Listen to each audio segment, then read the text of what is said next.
It's been about 3 weeks since the start of Season 5, which means that we now finally have enough data for a legend pick rate video for this season. Now, the reason that I've been waiting this long is because I wanted to make sure that we had a pretty good amount of data. I didn't want to do it like 3 or 4 or 5 days after the start of the season because everything's still getting settled down. People are testing out legends and trying out buffs and nerfs. And so now that it's been about 3 weeks, everyone's kind of settled back down into their mains. So now we can finally figure this out. However, Loba doesn't have enough data yet, which means dreamteam.gg, which is the website that I'm using to get all of these legend stats, doesn't actually have a category for her yet. But for all of the rest of the legends, we're going to be comparing them from May 10th, which is right before Season 5 started, with May 29th, which, if you don't know, Dream Team holds data 48 hours into the past so that it can be processed. So that's 2 days before I'm recording this. So it's technically the most up-to-date information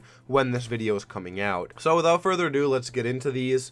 And we're going to talk about the worst legends first, since I think it's pretty obvious who the most picked legend is still. But I even think that's going to shock you a little bit, because somehow, some way, Wraith actually has more players now than previously, but we're going to get into that later on once we get into the higher up ones.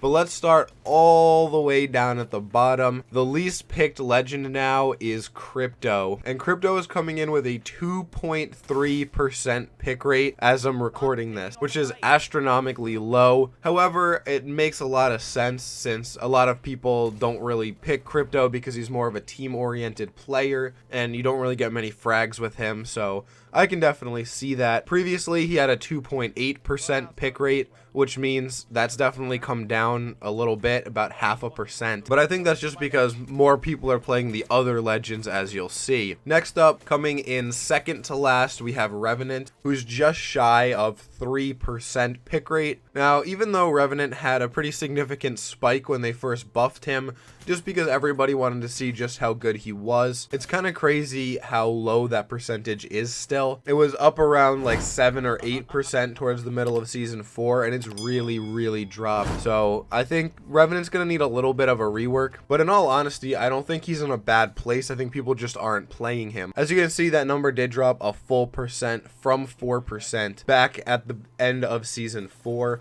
So he definitely took a little bit of a hit as far as his player base, and I'm curious how many of those went into Loba or how many of them just got dispersed into other legends. We're coming in at third to last.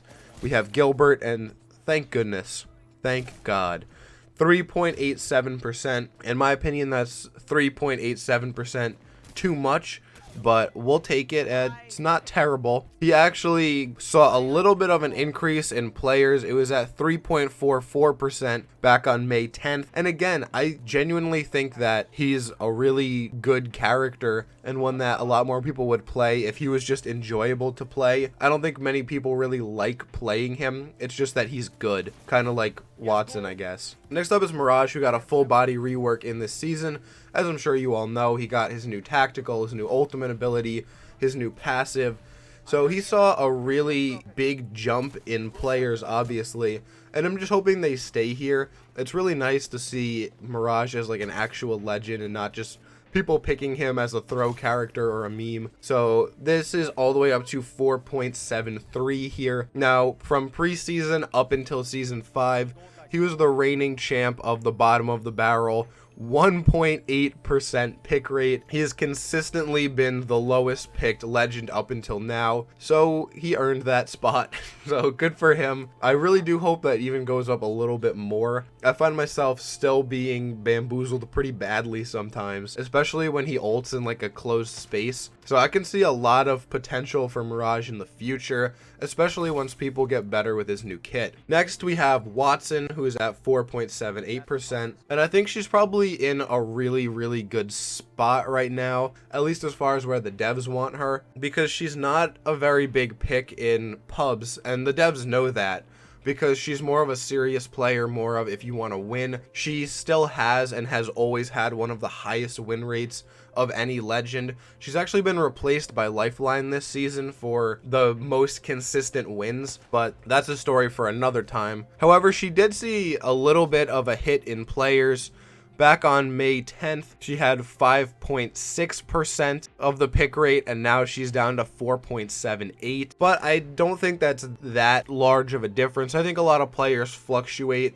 When they're playing competitive, they probably pick Watson, and then when they're playing pubs, not as much. Right at the middle, we have Octane with 5.75%. Now, that's actually a significant decrease. It's almost a full percentage down from where he was at the end of Season 4, when he was holding down 6.72% of the player base. However, they didn't really do anything to him, but they have said previously that they're trying to do a full rework of his ultimate ability. So that's exciting. I think in the future, they will change a whole lot of his kit to try to get more players to play him, and maybe even more to like narrow down his ability set to specialize more, because it doesn't really feel like he's a very team-oriented player right now, more of just a character that you pick to run fast and frag. So I'm hoping that the ultimate ability is more specialized to help out the team and not just like jump all around because you want to.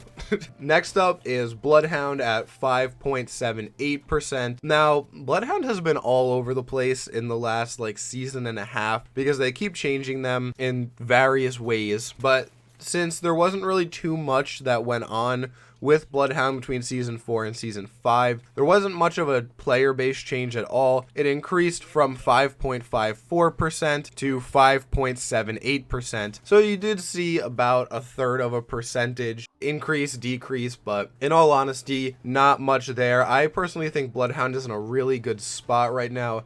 Think they're a really good, solid legend with good, unique abilities.